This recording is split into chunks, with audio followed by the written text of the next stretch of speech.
I never thought the most dangerous moment of my 19-year career would happen in my own driveway at 6:07 on a quiet Tuesday morning, while my kids were still eating cereal inside. 6 armed federal agents in tactical vests slammed me face first onto the hood of my own car. They twisted my arms and snapped handcuffs on a man who had spent almost 2 decades hunting terrorists for the FBI. They did it in front of my wife, my 9-year-old son, and my 12-year-old daughter, who was filming from her bedroom window. And the worst part? They looked straight at my FBI badge and said it could be fake. My name is Marcus Reed. I'm 44 years old, Supervisory Special Agent, Counterterrorism Division, based out of the Hoover Building in Washington. I've spent my entire adult life walking into rooms where people want to kill me and walking out with information that stops them. That morning I was doing what I do every day. Charcoal suit, credentials clipped to my belt, briefcase full of classified briefing notes. My wife Lena was watching from the kitchen window. Lucas was halfway through his cereal. Sophia was already on her phone. Normal, predictable. I placed my briefcase in the back seat, checked one last message from my deputy, and reached for the driver's door. That's when I heard the engines. 2 unmarked white SUVs came up the cul-de-sac fast. They boxed me in. Doors flew open. 6 agents stepped out wearing ice vests, hands visible. No sudden moves. I turned slowly. The lead agent, Harlan Voss, walked straight at me like I was prey. I spoke first, calm and clear. I'm a federal agent. FBI. Supervisory Special Agent Marcus Reed. My credentials are right here on my belt. He didn't even glance at the badge case. I need to see your immigration documents, he said. I kept my hands open. I'm a United States citizen. This is my home. My wife and kids are inside. He stepped closer. I'll decide what you are. Everything happened in slow motion and fast forward. They wrenched my arms behind my back. I didn't resist, didn't pull away. Voss drove me forward and slammed my forehead into the hood. My wife's scream tore through the morning air. Lucas dropped his spoon and ran toward the front door crying. Sophia grabbed her phone and started recording from her window. Lena came running out barefoot. That's my husband. He's FBI. Second agent stepped between her and me. Ma'am, you're interfering with a federal operation. Step back or you're going to jail too. That's when I felt the real fear for them. Across the street, retired Colonel Raymond Ellis stepped off his porch in his bathrobe, phone already recording.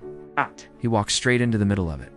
That man is FBI. I've seen his credentials myself. Boss didn't even look at him. Go back inside, sir, or you'll be charged.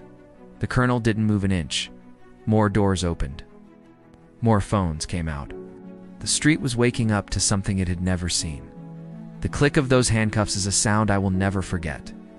I stood there, wrists locked, badge still visible on my belt. Agent Maria Torres finally stepped forward. She snapped the credential case open. The gold FBI shield caught the light. She read the name, Marcus Reed, Supervisory Special Agent, Counterterrorism Division. The color drained from her face. Voss stared at the badge for 3 long seconds. Then he said, "Could be fake. We're bringing him in for verification." That was the moment something inside me went ice cold. It wasn't a mistake anymore. This was something else. Inside the house, Lena was on the phone with the FBI emergency line. 6 minutes after that, the director's office knew. 8 minutes later, a direct line hit ice. "You have one of our supervisory special agents in handcuffs. Fix it now, or we will." Voss was 3 miles from his field office when his radio crackled. The ice field director's voice was tight with fury. "Agent Voss, release the individual immediately. Uncuff him now. That is a direct order." Voss pulled over on a side street, got out, opened the back door, and unlocked the cuffs without looking me in the eye. I stepped onto the sidewalk. I looked at him and said, "The only thing left to say. You had every chance to stop this." He didn't answer. They drove me back. Lena was standing in the driveway with her arms wrapped around herself. I walked straight to my family. I held her and looked down at Lucas. "It's okay, buddy. Daddy's okay." But it wasn't okay. My forehead had a bruise. Within 30 minutes, the cul-de-sac turned into a federal collision. ICE's director arrived with internal affairs. The FBI sent senior people. Director Ortega pulled Voss and his partner aside. 2-minute conversation. Both men removed their badges and handed over their weapons. By noon, the case had exploded. Bodycam footage from Agent Torres captured everything. Every second preserved as high-definition evidence.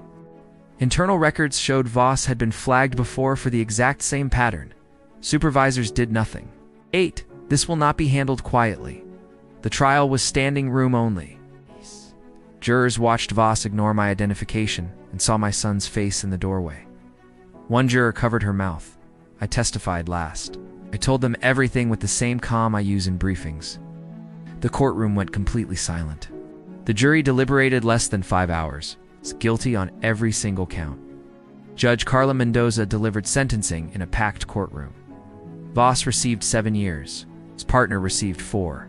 All permanently barred from federal law enforcement. The certifications revoked. The Department of Homeland Security issued a formal apology. I filed a civil rights lawsuit. The money wasn't what mattered. Months later, I walked back into the Hoover building. When I stepped into the bullpen, the entire floor went quiet. Then someone started clapping. The badge doesn't make you right. The warrant doesn't make you just. Your conduct does. One night, Lucas asked me, "Dad, are you still proud to carry a badge?" I told him the truth.